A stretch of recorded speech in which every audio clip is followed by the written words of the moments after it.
Hey, this is Brent Leary, and once again, I'm in Vegas. I've been in Vegas, I think, the whole of 2019 so far already. But I'm here for our cool event. It's Magento Imagination, or Imagine. Get my imagination right, it's Imagine. And it's a really cool conference. It's the first time I've been here now that Adobe bought Magento and brought it under the Experience Cloud umbrella. It's really cool to see how it's taken shape and taken form. It's really cool to be here with Brooks Robinson. First of all, I just like saying his name because I actually liked him as a ball player when I was growing up. But Brooks is the CEO of Springbot. So Brooks, thank you for joining me, man. Thanks, Brent. Thanks for having me. You know, I'm actually a hockey player, not a baseball player. But, you got to change your name, man. Got to change the name, yeah. Okay, so I want to talk about Springbot. I want to talk about what's going on with Adobe and Magento and what it means from a marketing automation perspective, from e-commerce and SMB e-commerce perspective. But before we do that, why don't you give us a little bit of your personal background? Yeah, so I'm a serial entrepreneur. I've been involved with a number of tech startups over the past almost 20 years. Wow. And we co-founded Springbot back in 2012. And just it's been a great ride helping small to mid-sized e-commerce retailers take advantage of technology that's typically only available to large retailers. And think about the marketing automation in the past 6-7 years. It was really dominated by these larger retailers. And we've been kind of looking at things like marketing attribution. What marketing's working, what's not? How do you make that available to a smaller retailer? The marketing automation around personalization, right? How do you help that retailer have a unique consumer experience to help them drive more traffic, conversions, and revenue ultimately? And you've been a Magento partner for how long? Yeah, so we started with Magento back in 2012. This is our seventh Imagine conference that we've been to. It's really good. So how is this conference, I think we're only like a day and a half into it, but how does this conference compare to like the pre-Adobe acquisition Imagine? Well, if I go way back to 2012, it was a developer conference. Wow. Right? And so we were talking nuts and bolts and integrations, and it was really in the weeds. We were talking a lot about technology, and then we went through the eBay PayPal phase, as I like to talk about that, and that was much more around partnerships and co-marketing, some go-to-market strategy. And then it's been exciting. I think we're really excited about the partnership that we'll have now with Adobe and Magento. Right. Obviously, Adobe being a much larger organization, the resources that come to bear.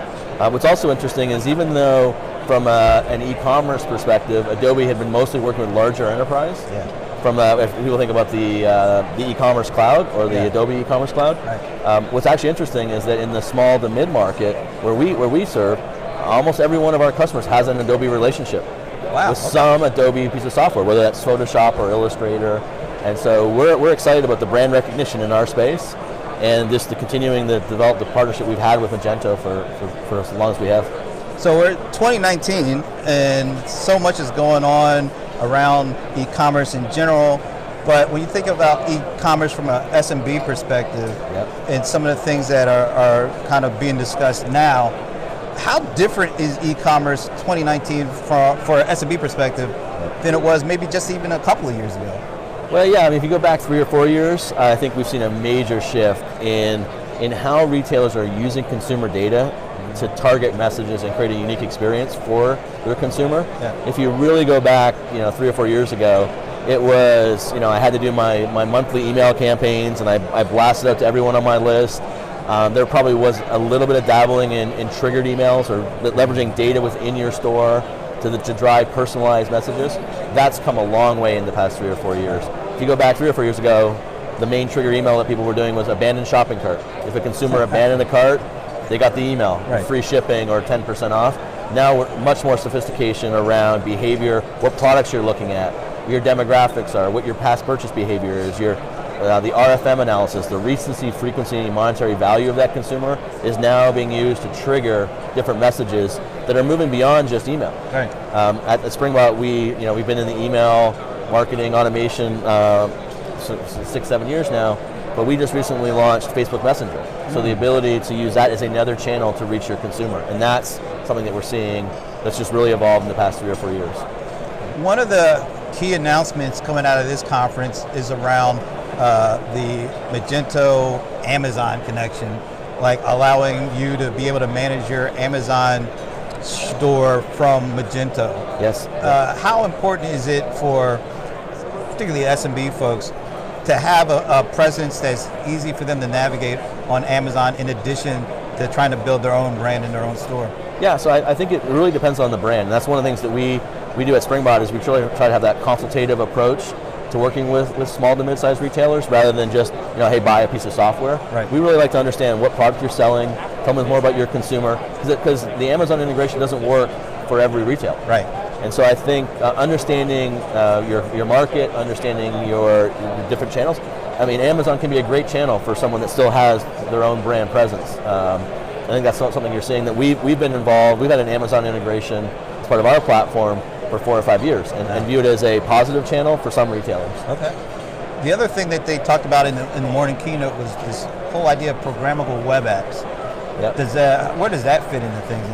Yeah, I think you'll probably see that more in the larger enterprise space, where an enterprise, a retailer will make an investment in an app and have that be kind of one of their channels to go to market. We don't see as much of that in the small to mid market. We think we see more investment in the branded website as well as in social media assets. So we work with a lot of fashion retailers, and their Instagram presence, their Facebook presence, those are all areas that we see more investment there, making those shoppable versus an actual mobile app set. One of the stats that came up was now more people seem to be shopping online via mobile than being their laptop or at their desktop. How does that change the game from an SMB perspective around commerce?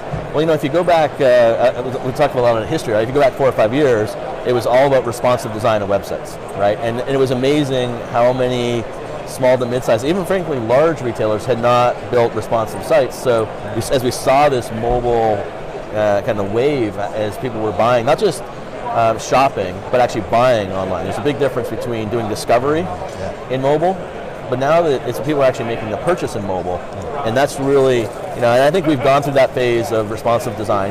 That was kind of like the 3 or 4 years ago, and now we're much more into having a different consumer experience on mobile. That's not just changing the layout of the page, but thinking more about how that consumer goes from discovery to purchase. It's much different, and I think that's where we're seeing more investment. The other is just understanding that attribution in terms of what marketing action is getting someone to buy via mobile versus buying via the web. And start to think about your consumers as mobile discovery folks or mobile purchasers, and start to do some segmentation around that as it relates then to your marketing tactics and marketing automation. It seems like there's been that shift from people looking for products. Maybe 4 or 5 years ago they started on Google. Now it's like 50 to 60% do their first product search on Amazon. Yep. How is that? Are small businesses, are they able to take advantage of that in any way, or are they still trying to play catch up with that shift? Well, one of the things we're always trying to do is kind of learn what large retailers are doing and then bring that down and make that simple and affordable for the small to mid-market. Right. So one of the great things about the Adobe relationship now that we have is that we get to go talk to large retailers. We get to be at shows like Imagine, where there's a cross-section of small, mid, and large retailers, but it's great to go talk to large retailers, say how are they tackling that challenge.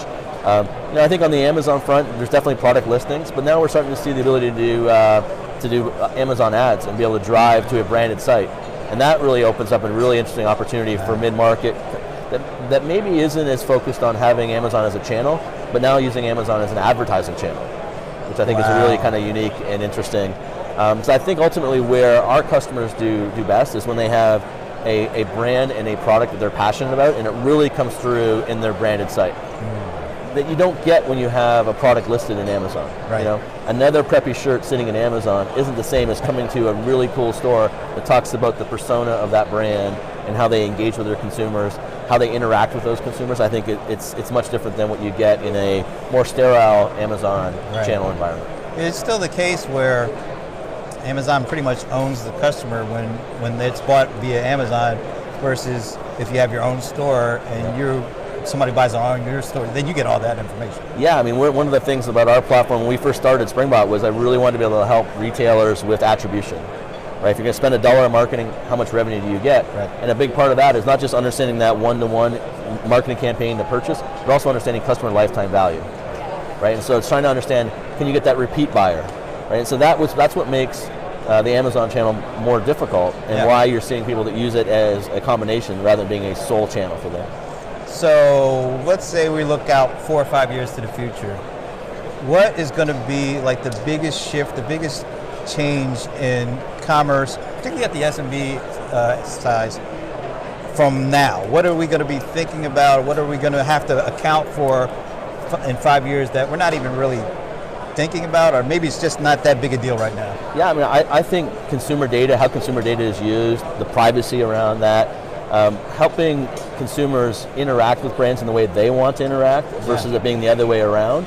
And I think that's going to put a lot of pressure on retailers and the brand marketers of those retailers to leverage marketing automation in a way that engages with those consumers, like I said, in the way that consumer wants to be engaged with. And that can be everything from Facebook Messenger to email to SMS, and being able to give the consumer choice for how they interact, I think will be something that will really challenge the platforms, but I think it's exciting. Very cool. So tell us where people can learn more about what you guys are doing at Springbot. Yeah, so we'd love to do a consultation. We have account managers on the ready, but you can learn more about Springbot at springbot.com. And we'd love to talk to retailers as they continue to grow their brands. Absolutely, and thanks for having me at the spot, man. This is a nice little setup you guys have here. Yeah, as I said, our 7th time here, so we kind of got our corner picked out. And it's always fun talking to a company based in Atlanta. Although I have to go to Vegas. But thanks again for your time. Let's go seeing you again. Absolutely. All right, take care. All right, man, that was great.